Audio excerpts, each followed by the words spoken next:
L'homme ne vivra pas de pain seulement, mais de toute parole qui sort de la bouche de Dieu.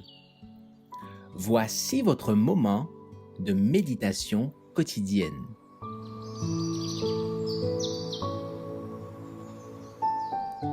Maranatha.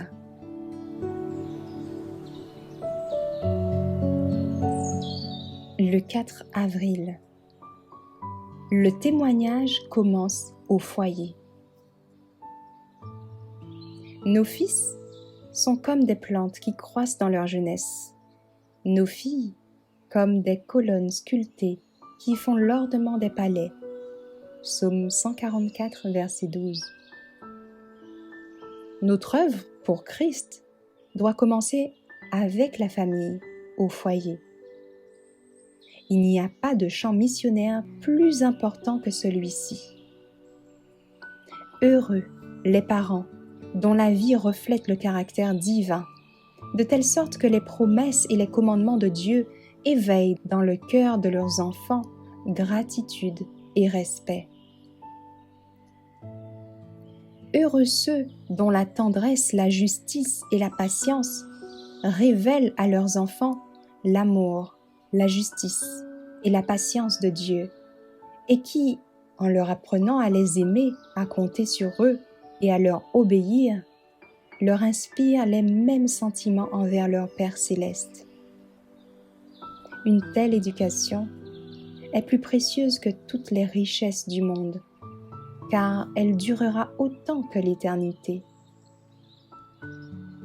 Dieu veut que tous les jeunes enfants soient ses enfants, qu'ils soient adoptés dans sa famille. Si petits soient-ils, ils peuvent appartenir à la famille de la foi et acquérir une très précieuse expérience. Ils peuvent posséder des cœurs tendres et prêts à recevoir des impressions durables.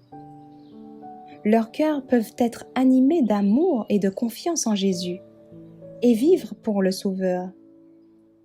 Le Christ en fera de petits missionnaires. Le cours de leurs pensées peut se modifier de sorte que le péché n'apparaisse pas comme quelque chose d'agréable, mais de haïssable et devant être rejeté. Par le précepte et par l'exemple, les parents doivent montrer à leurs enfants comment travailler en faveur de ceux qui ne sont pas convertis.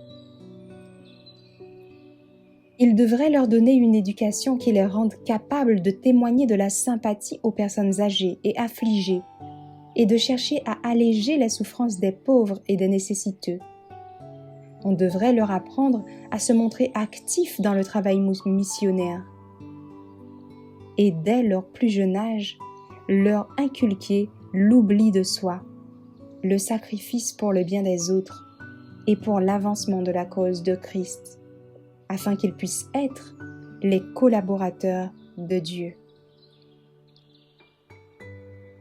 Dieu désire que les familles terrestres soient un symbole de la famille céleste.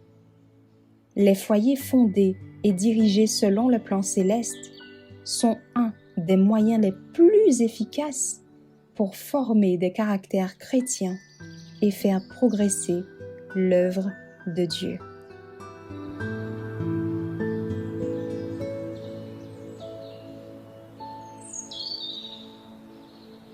Merci d'avoir écouté cette présentation. Assurez-vous de nous rejoindre demain pour votre moment de méditation quotidienne avec lereste.org.